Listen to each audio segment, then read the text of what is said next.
Cette émission vous est présentée par le Centre du VR Saint-Nicolas, plus fort que jamais, et ProLite pour voyager léger.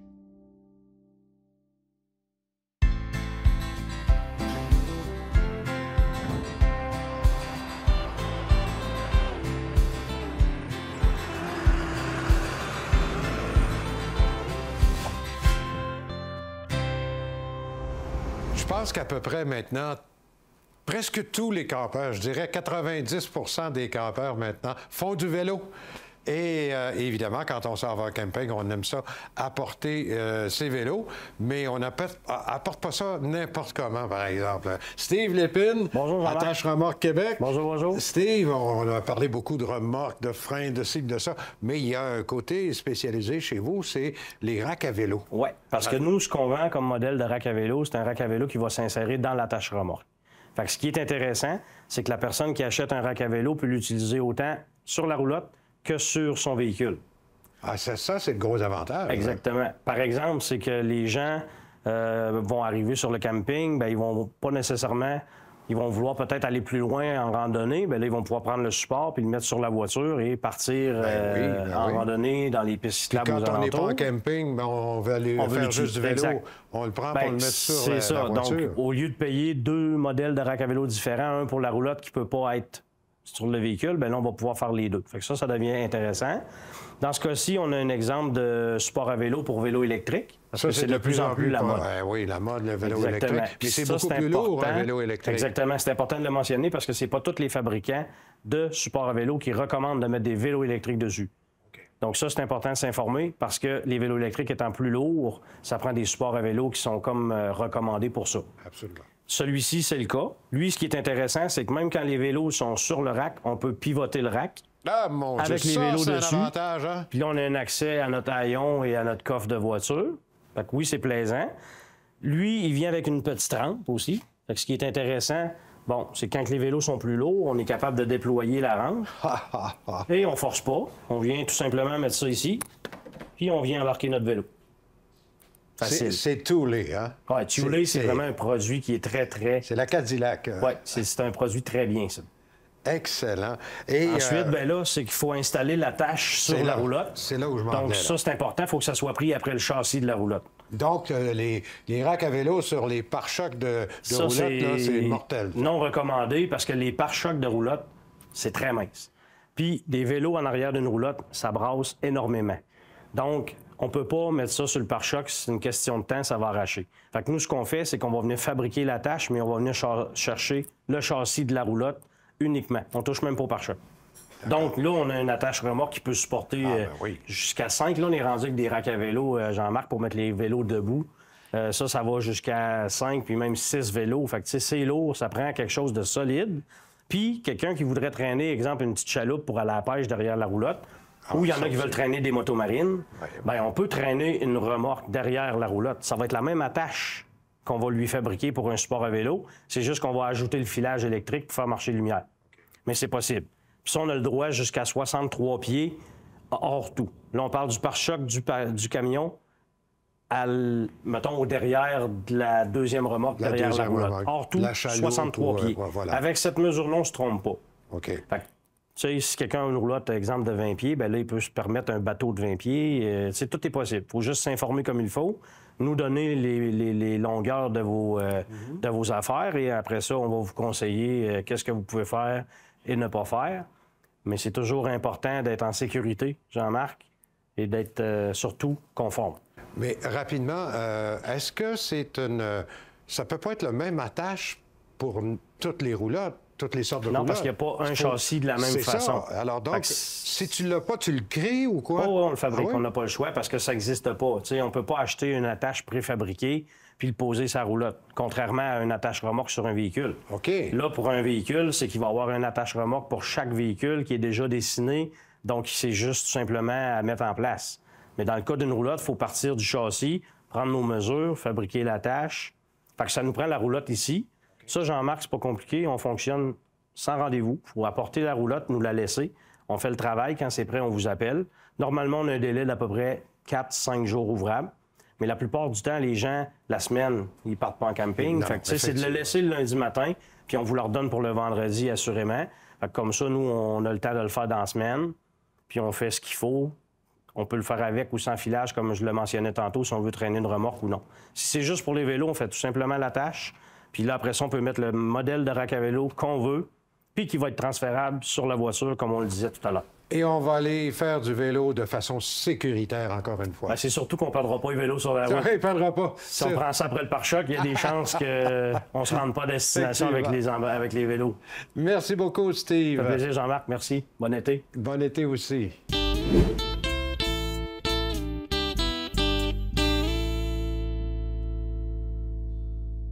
Je vous avais promis que Jocelyn Lauzon reviendrait nous voir parce que vraiment, le dossier de financement des VR, c'est extrêmement important. Puis il y a plein de questions qu'on n'a pas eu le temps de poser la dernière fois.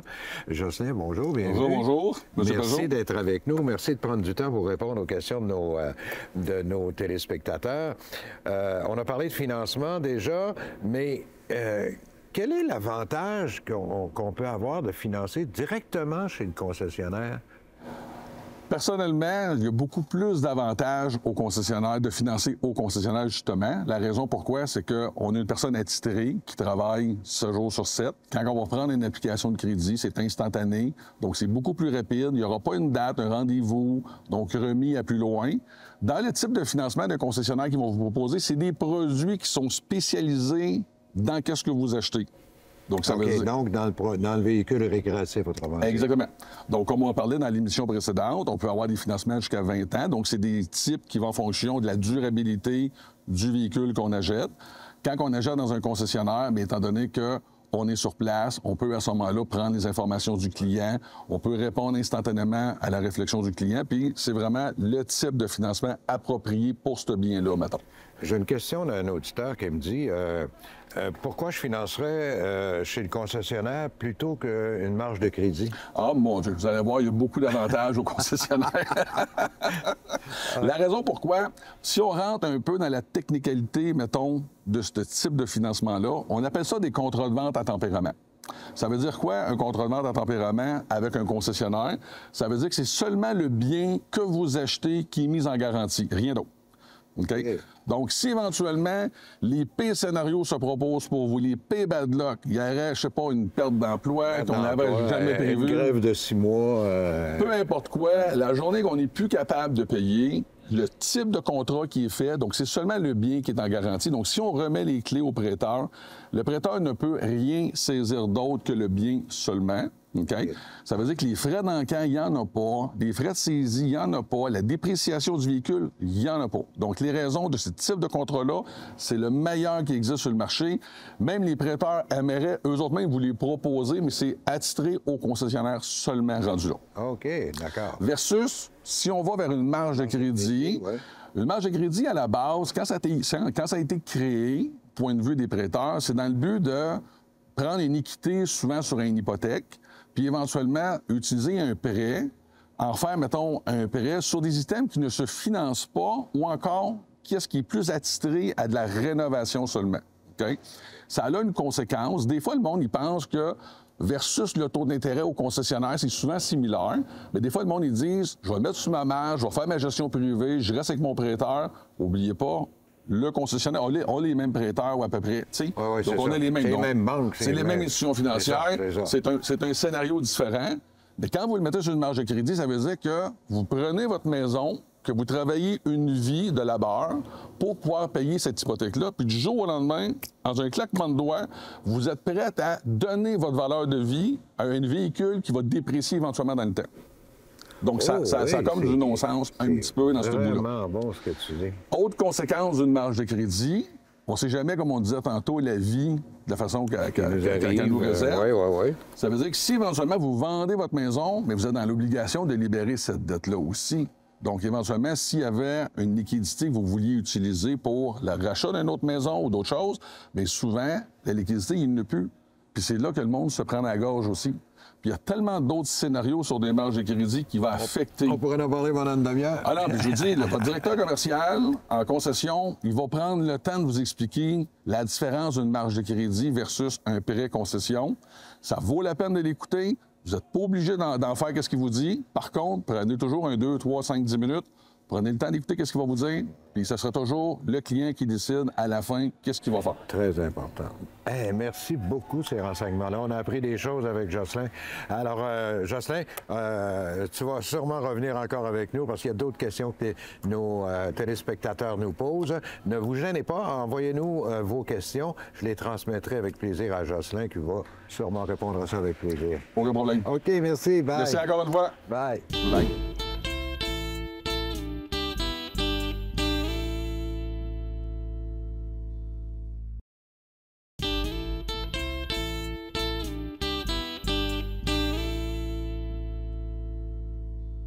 On retrouve à nouveau cette semaine Simon Boivin, porte-parole de la CEPAC. Hein? Salut Simon. Salut Normand. Ça va bien? Ben oui, toi aussi. Hein, Simon, il faut que tu m'expliques quelque chose. La dernière fois qu'on s'est parlé, là, on a parlé de réserve phonique, on a parlé de parcs nationaux et on a parlé de camping, comme on va parler cette semaine, camping et voltigeurs. Mais explique-moi, là, c'est opéré par la CEPAC? Oui, dans le réseau de la CEPAC, on n'a pas seulement les réserves phoniques et les parcs nationaux, on a aussi ce qui s'appelle des établissements touristiques qui n'entraient pas dans les deux autres catégories, OK. qui sont ni des parcs ni des réserves. Donc, par exemple, le camping des voltigeurs ou la station touristique du Chêné, l'auberge de montagne des Chic-Chocs, les centres touristiques du lac Kenogami ou du lac Simon. Ce sont des exemples d'établissements que la CEPAC gère, rend accessibles au public, mais qui appartiennent pas aux catégories de parcs et de réserves. Mais Donc, heureusement que la CEPAC s'en occupe parce que ça nous permet d'y aller maintenant. absolument. Donc, ils appartiennent aussi aux Québécois, puis il y a le même genre de services puis d'activités auxquels on peut s'attendre là, dans un établissement de la CEPAC.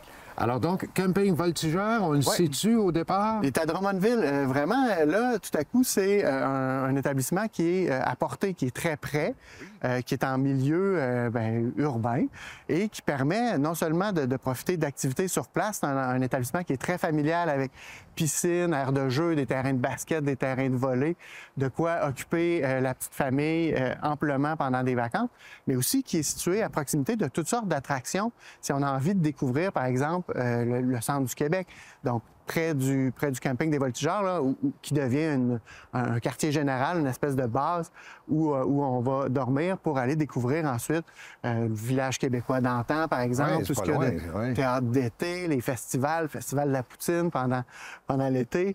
Il y a des fermes, des vignobles, des vergers à aller découvrir autour. Donc, on peut non seulement profiter de l'endroit pour s'amuser puis aller dormir, mais en plus s'en servir comme d'un endroit d'où rayonner pour aller visiter Il y le a centre plein du Québec. d'activités culturelles tout autour de ce camping-là. Exactement. Puis sur place aussi, non seulement les activités dont on a parlé, mais les gens qui aiment faire du vélo, on est relié à la route verte. Donc, accès à des circuits de vélo. Depuis cette année, d'ailleurs, ceux qui aiment faire du camping, du cyclotourisme en vélo, Oui. il y a 3 emplacements où il y a maintenant une borne de recharge électrique pour les vélos électriques. Donc, on peut Faut aller le faire du faire, hein, si on quand se même, promène ouais. en vélo électrique, avec notre oui. tente, on peut aller camper puis se recharger là. On a installé aussi un petit quai sur la rivière Saint-François qui permet de jeter sa ligne à l'eau ou juste d'aller prendre un café en regardant le soleil se lever. Donc, c'est un endroit qui est vraiment très accueillant, à proximité, donc pour une escapade ou pour une vacance. C'est facile d'accès. Est-ce que, au niveau du camping même, des emplacements, est-ce qu'on a des emplacements qui peuvent accueillir à peu près n'importe quelle sorte de véhicule créatif? Absolument. On a au camping des Voltigeurs environ 300 emplacements. Et là-dessus, il y en a 120 qui ont 3 services.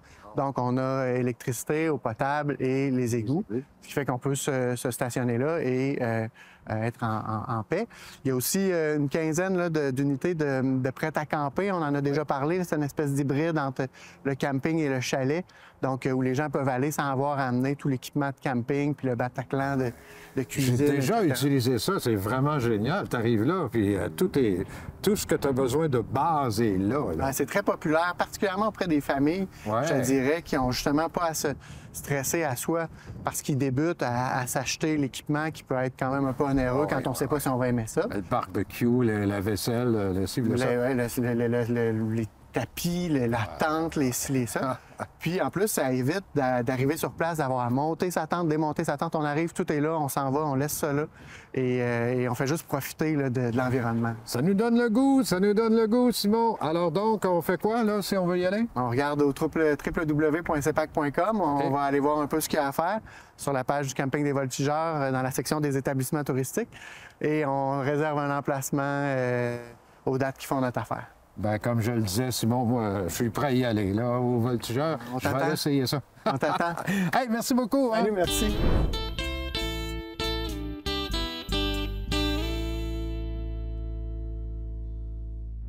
Pour éviter beaucoup de pannes, pour éviter d'être pris sur le bord du chemin, on a peut-être des vérifications visuelles à faire avant de partir en voyage. Et c'est ce que Marco va nous expliquer cette semaine. Salut, Marco. Bonjour, Jean-Marc. Comment ça va? Oui, ça va. Hey, Marco, tu m'as sorti une panoplie de choses. On parle de, j'imagine, de freins puis de suspension. Oui, certains principes, si tu me permets. Là. Oui, oui. Quand je dis qu'on a une inspection visuelle à faire de notre roulotte, là, par exemple, de la suspension, comment on fait ça? Bien, en fait, là, on s'en va à l'aube des vacances, si tu me permets. Là. Fait que oui, l'inspection visuelle va vous aider. Dans le cas de vos lames de ressort, vois-tu, je t'ai sorti un ensemble qui était neuf ici. Fait qu'on s'entend quand nos lames sont toutes à la bonne tension, ils ne sont pas cassées. Tes lames sont toutes en parallèle, si tu me permets. OK? T'as pas de. Elles sont toutes égales. Toutes égales. Vois-tu, j'en ai une ici. Que nous, on le voit parce qu'on est prêt, elle est cassée là. Fait que là, si on voit qu'il y a une lame qui sort du lot, c'est pas normal, là. Je vais peut-être le montrer à la caméra. Là. Je ne sais pas si Daniel est bon pour la prendre.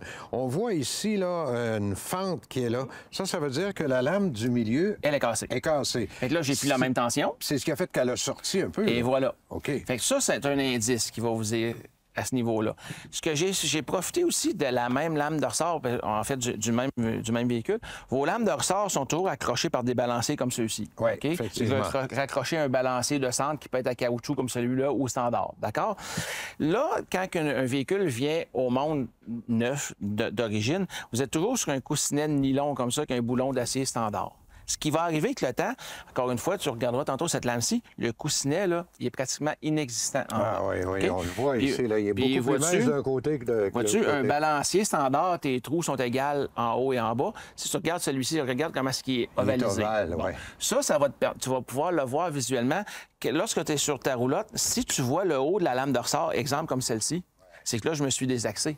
Tu n'es pas censé voir le haut de ta lame. Tu es censé être, mettons, flush comme ça, exemple. Là. Oui. Fait que là, si tu vois un espace de ta lame avec ton balancier, c'est un indice que probablement que tes coussinets sont trop usés. Voilà. Fait que là, les balanciers, probablement, imagine que si ça continue à frotter, bien là, je vais continuer à me manger là, puis éventuellement, le boulon va passer au travers. Là, tu viens de tomber en panne aussi. Okay? Puis de l'autre côté, là... Mais est-ce qu'un coussinet seulement, ça change? Le coussinet pourrait se remplacer. Changer? Tu pourrais remplacer seulement un coussinet comme celui-ci de nylon, mais on s'entend qu'on va revenir avec le même problème. Tu pourrais aussi aller avec un coussinet en cuivre comme celui-ci, qui va être beaucoup plus permissif. Tu peux y aller avec un boulon comme celui-ci qui est graissable. Fait que tu vas mettre de la graisse ici, la graisse va sortir par le trou ici. Là, mais tu vas graisser ton boulon. Fait que là, c'est sûr que ça... Mais là, tu viens d'acheter à la paix, si tu me permets. D'accord? De l'autre côté... dans le fond, comment je dirais bien, tout le monde fait ce qu'il veut chez eux, si tu me permets. Moi, chez nous, c'est pas négociable. Si ta roulotte, exemple, elle a une essieu, donc tu as 2 lames. D'accord? Une à gauche, une à droite. Si tu as 2 essieux, tu as 4 lames. Bêtement parlant, s'il y en a une qui a cassé, on s'entend que l'ensemble de l'autre côté a le même millage. Il y a même une sorte d'usure. Elle a le même temps, OK? Fait que dans le fond, votre véhicule n'a pas nécessairement roulé plus à gauche qu'à droite, si tu me permets. Fait que là, c'est bête, mais chez nous, c'est pas négociable. Si j'ai besoin exemple, pour une essieu, j'ai besoin d'une lame de casser, bien, je vais en mettre 2. Parce que c'est sûr que de l'autre côté, va casser dans pas grand temps. Parce qu'en partant, il y en a une qui va devenir plus raide que l'autre. Fait que c'est pas ajustable, rien. Fait que là, c'est une question de sécurité, là. Fait que moi, vous avez une lame cassée, je remplace l'ensemble ou je ne remplace pas. L'autre côté, je suis arrivé avec les systèmes de freins ici, là, des freins 10 pouces. Là, on s'en va dans la technique, tu as des 7 pouces, des 12 pouces et compagnie. Je voulais montrer les roulements de roues, là, ce qu'on appelle les fameux bearings. Là. OK. Imagine que celui-ci, là, ça, c'est ton bearing d'en avant qui vient là. Il est beaucoup plus petit que celui arrière. Ici, ça, voilà. Vois-tu, on va le faire pour la forme. On le sort, ton bearing vient là. OK? Mais imagine que ta voiture... Si, mettons, ta voiture a des pneus de 18 ou 20 pouces, ta roulotte a des 14. Lorsque tu vas rouler 100 km en avant, Comment est-ce que ça tourne en arrière? Et ça tourne. Beaucoup plus rapidement. Fait que là, encore une fois, avant vos vacances, prévoyez, faire vérifier vos roulements de roues. On va les démonter. En partant, on va les regraisser à neuf. On va voir l'usure prématurée. Est-ce qu'il a marché trop serré? Trop lousse, est-ce qu'il va briser? Nous, ce qu'on fait, c'est qu'on se rentre les doigts comme ça, puis on va le tourner, on va sentir si, parce que le mot, c'est des grumeaux. Si on le sent virer, en mode, vous allez rester en panne, là. OK? Puis après ça, on en profite, tant qu'à être là, on va nettoyer vos freins. On va les réajuster aussi par la molette qui est ici. Parce que vos freins, quand ils vont user, ils vont s'éloigner de votre tambour. Fait qu'éventuellement, l'instant de réaction va s'étirer, vous allez être plus long à freiner. Fait que là, tant qu'à être là, on va les réajuster, on va vous remettre ça à la performance optimale comme à l'origine. Mais vous n'avez pas besoin d'avoir un cours de mécanicien certifié pour faire ça. Là. Un débrouillard peut le faire, mais surtout l'inspection mécanique, l'inspection visuelle, si tu me permets, au niveau des cracks comme ça. Là, ça, c'est vraiment important. Tout le monde peut le faire. Réellement, tout le monde peut le faire. Puis imaginez ce qui vous détonne à l'œil. Si ça n'a pas de l'air normal, ça peut l'être, mais en théorie, c'est pas censé. Puis vérifier votre gauche-droite. S'il y a quelque chose que tu vois à gauche que tu ne vois pas du côté droite, il n'y a pas un VR qui vient comment je dirais, uniforme à gauche et uniforme à droite. C'est standard. Fait qu'il faut que vous soyez pareil des deux côtés. Tout le temps, tout le temps. C'est important. Donc, on va éviter pas mal de pannes majeures sur voilà, tu veux dire, en vacances, ce qui nous tient sur la route. Mais voilà, en vacances, là. c'est jamais le bon temps d'être en panne. Mais c'est votre sécurité, c'est la route. Vos enfants, les enfants du monsieur que vous croisez. Imagine, Jean-Marc, pour la forme, tu roules 100 km, tu casses une lame de ressort, puis elle pique dans l'asphalte. Tu auras beau être le pilote le plus chevronné que tu voudras. La roulotte, tu la gardes pas en arrière de toi, tu s'en vas frapper quelqu'un. Ça, c'est sûr et certain. Fait que de l'autre côté, encore une fois, vérifier. C'est apparent. Je me répète, si ça détonne à l'œil, c'est pas normal. Si votre roulotte, elle penche plus d'un côté que de l'autre, il se passe de quoi? Là? Il y a une lame qui a plus attention, probablement qu'elle est cassée. Marco, merci infiniment de ce conseil de sécurité-là. C'est vraiment essentiel de faire nos inspections visuelles. Je dirais que il le faut, c'est primordial. Merci bien gros. Merci, Jean-Marc.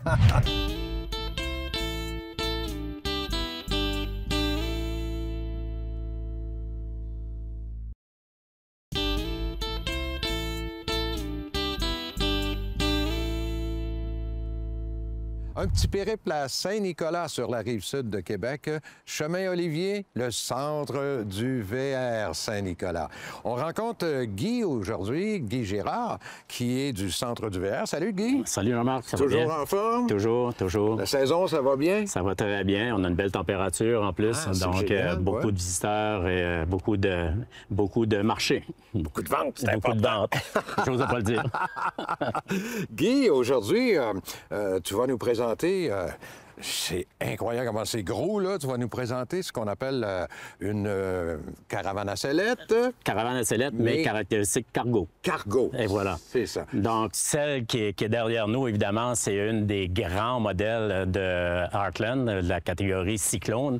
On est à 45 pieds. 45 pieds pour une caravane à sellette. Là. Exactement. Donc, on a 3 essieux, on a un garage de 13 pieds.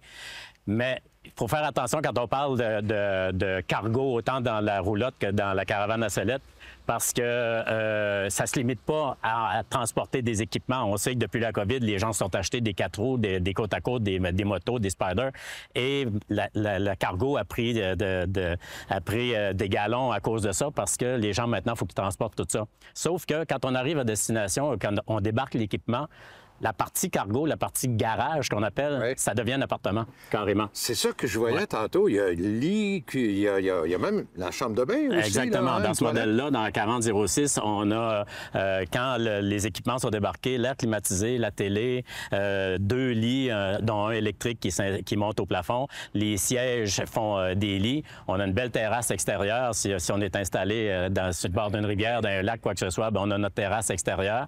Et à l'intérieur, comme je vous disais, ça devient carrément un appartement avec toutes les facilités du reste de l'équipement, si on veut, là, au niveau air climatisé, puis température, tout. Ouais. Et évidemment qu'à l'intérieur même, l'autre partie que la partie cargo, bien là, encore là, tous les équipements sont là, les électroménagers, tout est là. Tout à fait. Et puis, tout est là, puis tout dans du haut de gamme, si on veut. C'est un équipement quand même qui va accommoder 11 personnes. Donc, ça prend les équipements, les électros, les frigos et compagnie qu'on peut utiliser pour accommoder 11 personnes. Et petite caractéristique, il y a même une station d'essence.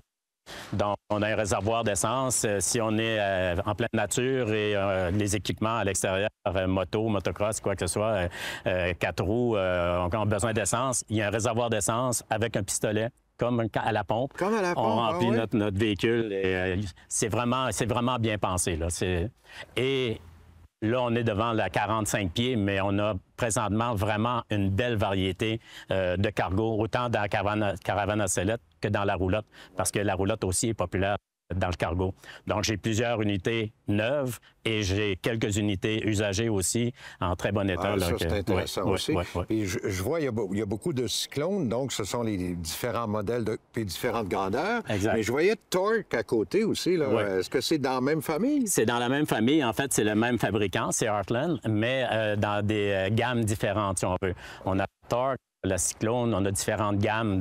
Puis ce qui va varier, c'est la longueur, le poids, les équipements, parce que tout le monde ne peut pas tirer une unité de 45 pieds qui pèse 16 000 livres. Donc, ça prend les équipements. Il y a plusieurs choix, si on veut. Ouais. Dis-moi, selon ton expérience, les gens qui prennent un 45 pieds comme ça, est-ce qu'ils voyagent ou est-ce qu'ils sont saisonniers? Je vous dirais que c'est assez rare que c'est saisonnier, aussi bizarre que ça puisse paraître. Les gens qui achètent ce type, ça voyage beaucoup, ça va faire différents parcs différents et ça traîne les équipements. Puis, on en voit beaucoup aussi dans le sud l'hiver, dans les différents campings, les state parks. Ça débarque les équipements de pêche, ça débarque les équipements pour aller se promener dans la jungle. Mais ça voyage. Pour répondre à ta question, c'est pas des stationnaires. Ouais. Guy, est-ce qu'on peut voir ça sur le site Internet de... Absolument, le site centreduvr.com. Et il y a une vingtaine de photos pour chaque unité. Les prix, les caractéristiques, la description est là. Puis évidemment, on invite les gens à venir nous rencontrer au centre du VR sur le 600 chemin Olivier à Saint-Nicolas. Venez voir, on a justement un qui s'en va déjà, un autre de vendu. Qui ronronne. Venez voir Guy Girard ici au centre du VR. Merci beaucoup de ton accueil. Ça m'a fait grand plaisir. Ça m'a fait grand plaisir. Bye bye. Cette émission vous a été présentée par le Centre du VR Saint-Nicolas, plus fort que jamais, et ProLight pour voyager léger.